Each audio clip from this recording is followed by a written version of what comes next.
Students, मैं हूं आपकी मेंटोर शालिनी, एक बार फिर आपके अपने यूट्यूब चैनल टारगेट अचीवर्स में। स्टूडेंट, जैसा कि आप सभी जानते हैं कि एग्जामिनेशंस फॉर्म आपके निकल चुके हैं। किस चीज़ के एग्जाम फॉर्म की हम बात कर रहे हैं? यूजीसी नेट एग्जाम फॉर्म की हम बात कर रहे हैं, जो निकल चुके हैं, जिसकी लास्ट डेट है 31 मई 2023। अगर आप बनना चाहते हैं असिस्टेंट प्रोफेसर और क्वालिफाई करना चाहते हैं जूनियर रिसर्च फेलोशिप, तो आपको अपनी तैयारी में बिल्कुल जुट जाना चाहिए, क्योंकि एग्ज़ाम जो है आपके 13 जून से लेके 22 जून तक आपके एग्जाम्स की डेट भी आ चुकी है। तो आप सभी की रिक्वेस्ट पे आज मैं लेके आई हूँ आपके लिए पेपर फर्स्ट, जो हमारा यूजीसी नेट में प्रत्येक सब्जेक्ट मीन्स यूजीसी नेट चाहे आप किसी भी सब्जेक्ट से दे, जो आपका 82 सब्जेक्ट्स में निकलता है, उसमें से आप पेपर फर्स्ट सभी के लिए इक्वल होता है। और उस पेपर फर्स्ट के कुछ प्रीवियस ईयर के क्वेश्चंस पेपर में आपके लिए लेके आई हूँ। और चलिए टाइम को बिना वेस्ट किए शुरुआत करते हैं क्वेश्चन नंबर फर्स्ट से। देखिए dear student, question number first में क्या पूछा गया है? What is the equity in teaching learning process? Teaching learning process यानी शिक्षण अधिगम प्रक्रिया में क्या समानता होती है? Okay, to treat everyone student equally, प्रत्येक छात्र के साथ समान व्यवहार करना। To provide them support as per their individual needs, उनके व्यक्तिगत तौर पर उन्हें जितनी हम सहायता प्रदान कर सकते हैं समर्थन प्रदान करना। सी ऑप्शन है to provide them equal opportunity to grow, उन्हें अपनी व्यक्तिगत जरूरत के अनुसार समर्थन प्रदान करना, उन्हें बढ़ने के अवसर प्रदान करना। फोर्थ ऑप्शन है to behave with the students equally without any discrimination of caste, gender etcetera, यानी स्टूडेंट के साथ हमें इक्वली बिहेव करना है बिना किसी जाति या जेंडर के भेदभाव के। तो देखिए डियर स्टूडेंट्स, क्या ऑप्शन इसका बिल्कुल सही जाता है? तो यहाँ पर इसका ऑप्शन नंबर बी बिल्कुल सही है, to provide them support as per their individual need, जिसकी जैसी व्यक्तिगत आवश्यकता है उसे व्यक्तिगत जरूरत के अनुसार समर्थन देना ही हमारी क्या होती है? टीचिंग लर्निंग प्रोसेस होती है। आइए चलते हैं क्वेश्चन नंबर सेकंड की तरफ। Dear student, question number second देखिए क्या कहता है? The primary task of a teacher, एक टीचर का प्राइमरी टास्क क्या होता है? Number first primary task to stimulate, motivate and guide the student. Second, to teach them good habits. Third आपका होता है to teach the prescribed syllabus and textbook unit. Fourth आपका option है to satisfy the expectations of the principal, parents and society, यानी शिक्षक का, एक teacher का प्राथमिक कार्य क्या होता है? छात्रों के सीखने को प्रोत्साहित करने, प्रेरित करने, मार्गदर्शन करने के लिए। सेकंड, छात्रों में अच्छी आदत सिखाने के लिए। सी ऑप्शन है निर्धारित पाठ्यक्रम और पाठ्यपुस्तक इकाइयों को पढ़ाने के लिए। और नेक्स्ट जो आपका ऑप्शन है प्रधानाचार्य, माता पिता या समाज संबंधी अपेक्षाओं को पूरी करने के लिए। तो डियर स्टूडेंट, यहाँ हमारा जो ऑप्शन बिल्कुल सही जाता है वो होता है कि एक टीचर का, एक शिक्षक का कार्य है जो उसके छात्र हैं उन्हें प्रोत्साहित करना, प्रेरित करना और उन्हें उचित मार्गदर्शन देना। ये होता है एक टीचर का प्राइमरी वर्क। ये जितने भी वर्क हैं टीचर के वो एक सेकेंडरी वर्क है, लेकिन ये जो हमारा फर्स्ट ऑप्शन है to stimulate, motivate and guide the students, ये आपका बिल्कुल एक प्राइमरी वर्क है। ओके स्टूडेंट्स, चलिए चलते हैं हमारे क्वेश्चन नंबर थर्ड की तरफ। आप देख सकते हैं क्वेश्चन नंबर थर्ड क्या है dear student? What is the level of the following question? इस क्वेश्चन का आपको क्या बताना है स्टूडेंट? लेवल बताना है। क्या लेवल है? Like prepare a diagram on dash dash dash, explain the component parts of dash dash dash, conclude the characteristic of. ये आपका अंडरस्टैंडिंग लेवल का क्वेश्चन है, एनालिसिस लेवल का क्वेश्चन है, क्रिएटिविटी लेवल का है या आपके एप्लीकेशन लेवल का है। आइए देखते हैं इसका हिंदी में क्या है। निम्न प्रश्नों का स्तर बताइए, जैसे डॉट डॉट डॉट पर आरेख तैयार करना, ब्लैंक के घटकों और भागों की व्याख्या करना, ब्लैंक की विशेषताओं का निष्कर्ष निकाले। तो ये आपके समझ स्तर का प्रश्न है, विश्लेषण स्तर का प्रश्न है, रचनात्मक स्तर का प्रश्न है या आवेदक स्तर का प्रश्न है, यह आपको इसमें देखना है। तो डियर स्टूडेंट, ये आपका एनालिसिस विश्लेषण आधारित प्रश्न है। तो यानी ऑप्शन नंबर बी हमारा यहाँ बिल्कुल सही हो जाता है। ये आपका किस टाइप का प्रश्न है? एनालिसिस लेवल का प्रश्न है। ओके डियर स्टूडेंट, आइए चलते हैं क्वेश्चन नंबर फोर्थ की तरफ। देखिए क्वेश्चन नंबर फोर्थ में क्या पूछा गया है?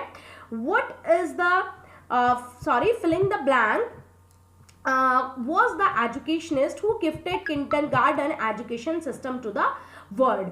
वो आपके एजुकेशनिस्ट कौन थे जिन्होंने क्या दिया है, किंडरगार्टन एजुकेशन सिस्टम दिया है, गीजूभाई, डेवी, जॉन डेवी यानी हर्बर्ट या फ्रोबेल। ये क्वेश्चन आप सभी को पता है, बिल्कुल सही। इसके क्या आंसर है इसका, फ्रोबेल।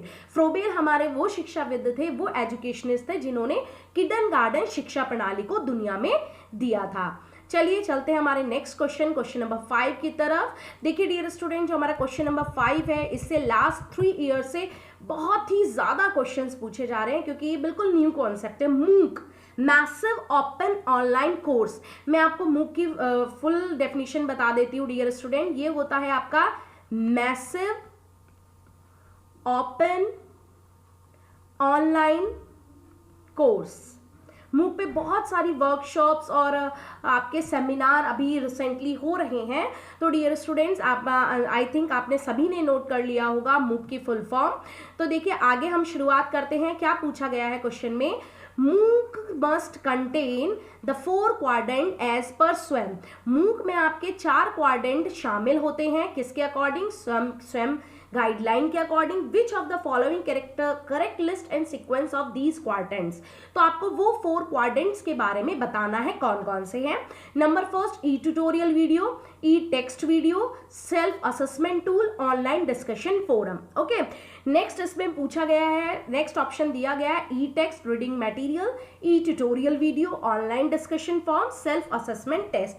थर्ड ऑप्शन दिया गया है C e text, e tutorial audio, self assessment test, e tutorial video, e text, online discussion form, external assessment and the clarification. देखिए स्टूडेंट, मैं आपको यहाँ बताना चाहूंगी कि जब हम मूक पर कोई भी क्लास को बनाते हैं, मूक के अकॉर्डिंग कोई भी हम पीपीटी का निर्माण करते हैं, किसी भी कंटेंट का निर्माण करते हैं, तो उसके लिए 4 क्वाड्रेंट होते हैं जो बहुत ज़रूरी होते हैं। सबसे पहले आपको ई ट्यूटोरियल वीडियो बनानी होगी, रीडिंग टेक्स्ट मटेरियल, ई टेक्स्ट मटेरियल आपको प्रोवाइड करना होता है, वहां पर आपको सेल्फ असेसमेंट टूल भी तैयार करने होंगे, और ऑनलाइन डिस्कशन फॉर्म। यानी यहां पर हमारा ऑप्शन नंबर ए बिल्कुल सही जाता है क्वेश्चन नंबर 5 का। आइए चलते हैं क्वेश्चन नंबर 6 की तरफ डियर स्टूडेंट्स। देखिए क्वेश्चन नंबर 6 पे क्या पूछा गया है, plagiarism is allowed by the UGC according to the latest rule regulation by UGC। देखिए स्टूडेंट, सबसे पहले बात आती है कि ये प्लैगियरिज्म होता क्या है। देखिए प्लैगियरिज्म मतलब होता है डियर स्टूडेंट्स, अगर हम हिंदी में बात करते हैं, साहित्य चोरी। क्या होता था, जैसे आपने देखा होगा पहले बहुत ज्यादा पीएचडी की डिग्री अवार्ड्स हो रही थी, क्या होता था, सब एक दूसरे का कॉपी पेस्ट कर देते थे। उन पर रोक लगाने के लिए यूजीसी ने एक सॉफ्टवेयर का डेवलप किया, प्लैगियरिज्म सॉफ्टवेयर। आप जैसे ही अपनी थीसिस को या रिसर्च वर्क को इस सॉफ्टवेयर में डालते हैं, तो क्या होता है, ये तुरंत बता देगा कि आपने कहां से क्या कंटेंट लिया है, क्या कंटेंट एज ए चोरी किया है। तो इसीलिए यूजीसी ने केवल कितने % तक आप साहित्यिक चोरी को अनुमति दी है, 5%, 10%, 15%, 20%। तो देखिए स्टूडेंट, यहाँ पर आपका ऑप्शन नंबर बी बिल्कुल सही जाता है। यूजीसी की न्यू गाइडलाइन के अकॉर्डिंग आप केवल 10% तक क्या कर सकते हैं, किसी के कंटेंट को अपनी रिसर्च में या अपने जो आपकी पीएचडी है उसमें शामिल कर सकते हैं। इससे ज्यादा अगर आप करते हैं तो आप साहित्यिक चोरी में पकड़े जाएंगे, आप बैन हो जाएंगे। चलिए चलते हैं क्वेश्चन नंबर 7 की तरफ। विच of the following is an example of qualitative research is not an example. कौन सा आपका क्वालिटेटिव रिसर्च का एग्जाम्पल नहीं है, इथेनोग्राफी यानी निर्वंश विज्ञान, सर्वे यानी सर्वेक्षण, केस स्टडी और फोकस ग्रुप। कौन सा आपका एक ऐसा है जो आपका क्वालिटेटिव रिसर्च में नहीं आता। तो डियर स्टूडेंट्स, यहाँ पर आपका जो है सर्वे जो है वो आपका क्वालिटेटिव रिसर्च के अंतर्गत नहीं आता, ये आपका क्वांटिटेटिव रिसर्च के अंतर्गत आता है। ओके डियर स्टूडेंट, चलिए चलते हैं हम क्वेश्चन 8 की तरफ। विच of the following inferential statistic data analysis technique will you see use for the data that is less than 15 and selected using convenient sampling technique। यदि आपका जो डेटा है वो 15 से कम है, तो आप निम्न में से कौन सी स्टैटिस्टिकल विश्लेषण तकनीकी का उपयोग करेंगे जिससे आप सुविधाजनक नमूनाकरण तकनीक का उपयोग करके लेके गए हैं। तो देखिए स्टूडेंट, जब हमारा डेटा 15 से कम होता है, छोटा डेटा होता है, तो हम उसके लिए यूज करते हैं नॉन पैरामेट्रिक टेस्ट। कौन से यूज करते हैं dear students, non parametric test. 2 type के टेस्ट होते हैं, एक होता है पैरामेट्रिक टेस्ट, एक होता है हमारा नॉन पैरामेट्रिक टेस्ट। ओके, आइए चलते हैं क्वेश्चन नंबर 9 की तरफ। Which of the following is not a useful software to analysis the data obtained through research? अनुसंधान के माध्यम से प्राप्त आंकड़ों का विश्लेषण करने के लिए निम्न में से कौन सा उपयोगी सॉफ्टवेयर नहीं है? ओके डियर स्टूडेंट्स, कौन सा आपका सॉफ्टवेयर नहीं है? तो देखिए पूछा गया है इसमें माइक्रोसॉफ्ट एक्सेल, एसपीएसएस, एसएसपीएस और पाइथन। तो देखिए डियर स्टूडेंट, जो हमारा पाइथन होता है उसका यूज भी हम कर सकते हैं। माइक्रोसॉफ्ट एक्सेल सीट पर भी हम अपने डेटा को एनालिसिस कर सकते हैं।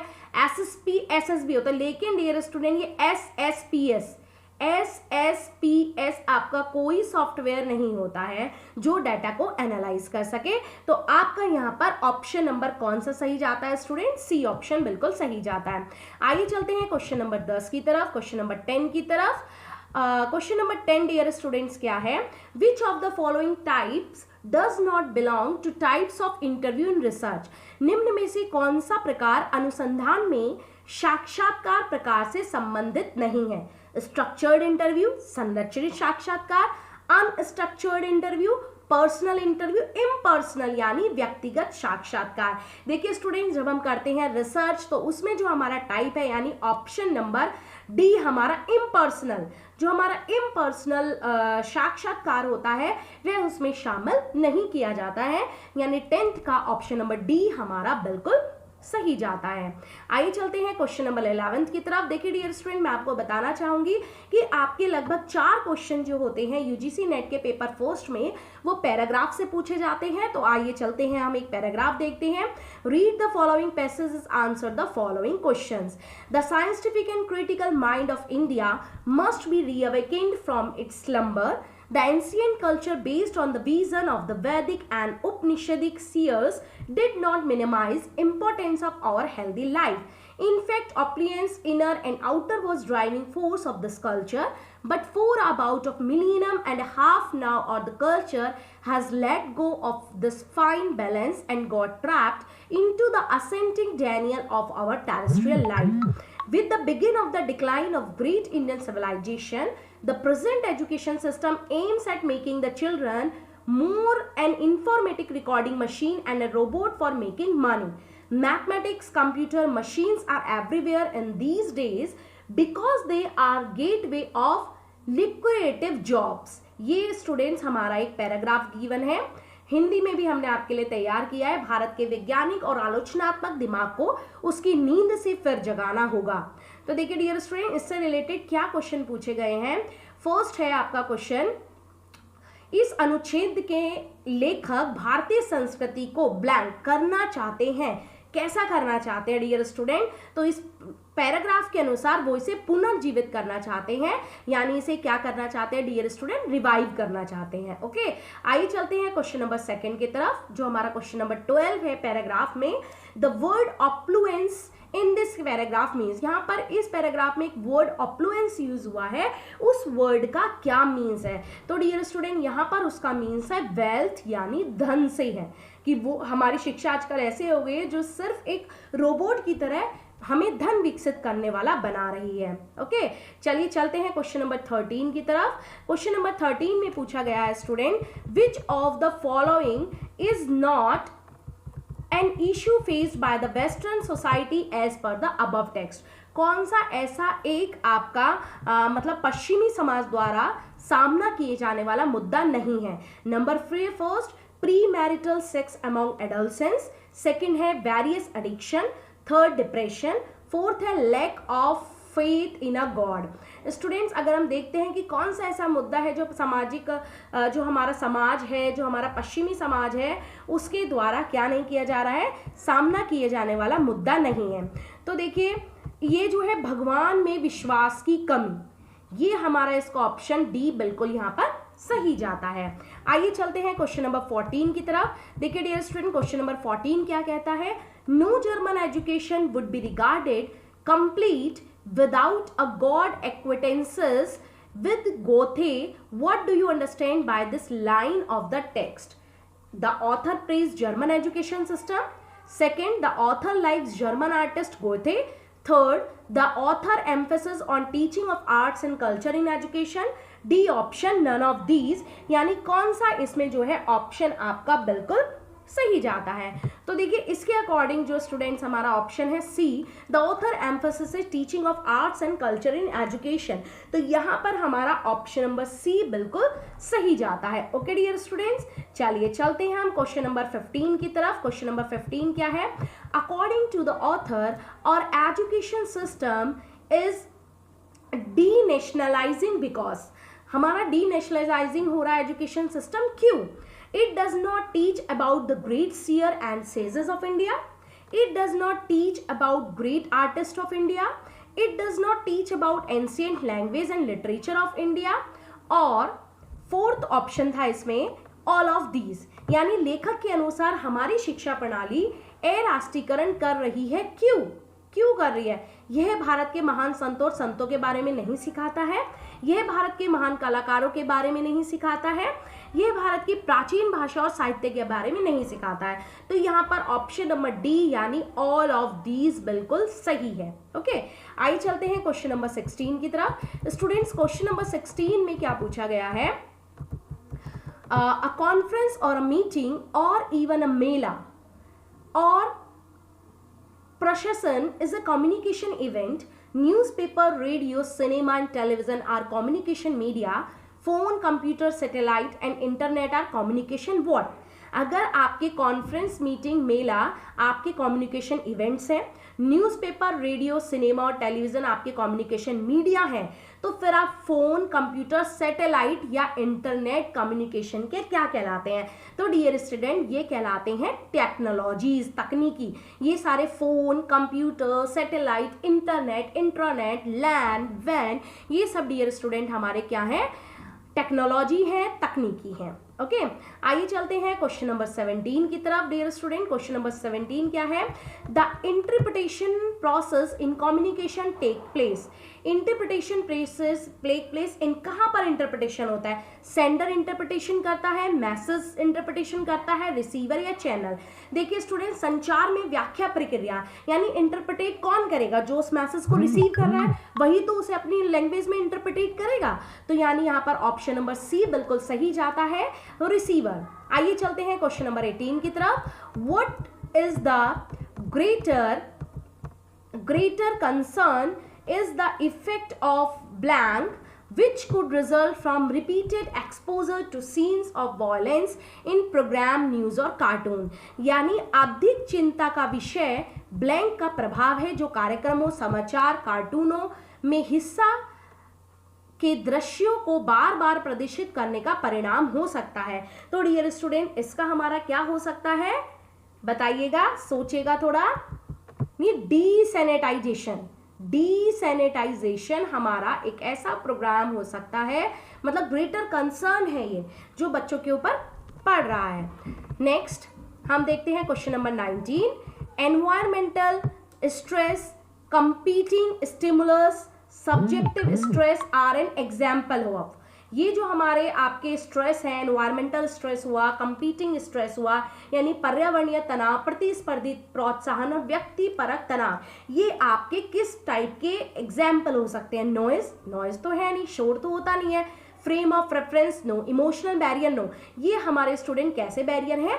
फिजिकल बैरियर हैं, शारीरिक बाधाएं हैं जो कहीं ना कहीं हमारे को इफेक्ट करते हैं। आइए चलते हैं हमारे इस वीडियो के लास्ट क्वेश्चन यानी क्वेश्चन नंबर 20 की तरफ। क्वेश्चन नंबर 20 हमारा डियर स्टूडेंट क्या कहता है? Gesture, grunts and grimaces are an example of. शोर, घुरघुराहट या मुस्कुराहट, ये किस चीज के अंदर? अगर मैं गेस्चर देता है कोई और एक गेस्चर देता है घूर रहे हैं हम किसी को, है ना, मुस्कुराहट, एक मुस्कुराहट के वेलकम स्टूडेंट्स, तो ये हमारे किस चीज के उदाहरण है? इवोल्यूशन के, नॉन वर्बल कम्युनिकेशन के, नॉइज के या वर्बल कम्युनिकेशन के? बिल्कुल सही जा रहे हैं हमारे डियर स्टूडेंट्स, ये हैं आपके नॉन वर्बल कम्युनिकेशन के एग्जाम्पल्स। तो डियर स्टूडेंट, ये लेके आए थे हम आपके लिए 20 क्वेश्चंस की, 20 क्वेश्चंस की एक सीरीज जो इंपॉर्टेंट क्वेश्चंस थे, जो आपके प्रीवियस ईयर क्वेश्चन से बिल्कुल एकदम छाटे गए हैं, सटीक लिए गए हैं कि जिनके आने के चांसेस होते हैं।